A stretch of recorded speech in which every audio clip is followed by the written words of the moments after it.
चल होने की विचार छौ बुझली ना 4 दिन से रहियो छौरी तोहर इंतजार में कुछो नहीं सवाद पेलियो तोहर के प्यार में बहुते दिन घूमेलियो अपन बाबू वाला कार में भ गेलै हाला साला पूरा बिहार में आबे छोरा सट के चुमा ले बैठ के बुझली कि नहीं कते देर रहबे तू हमारा से हट के अरे 4 दिन से रहियो छौरी तोहर इंतजार में कुछो नहीं सवाद पेलियो तोहर के प्यार में बहुते दिन घूमेलियो अपन बाबू वाला कार में भ गेलै हाला साला पूरा बिहार में आबे छोरा सट के चुमा ले बैठ के कते देर रहबे तू हमारा से हट के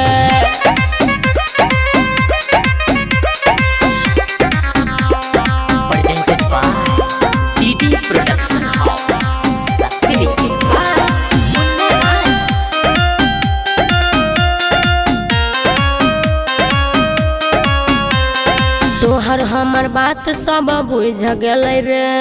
करे छियो प्यार पलक खुज गेलै रे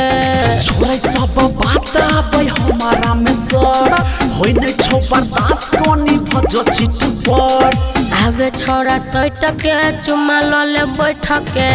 बुझली कि नहीं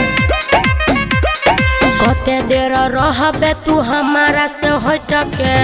कान रे सुने छी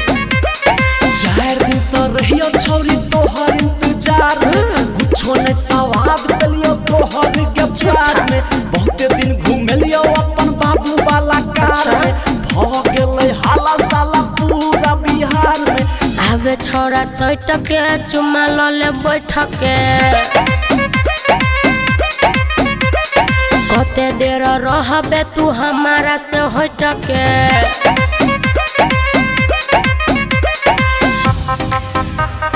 Presented by DD Production House, Sakri.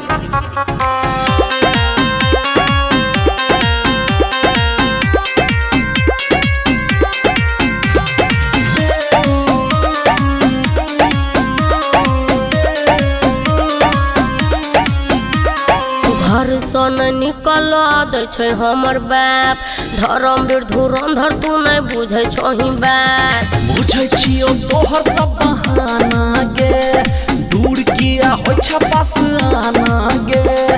आबे छोरा सट के चुमा ले बैठ के कते देर रहबे तू हमारा से हट के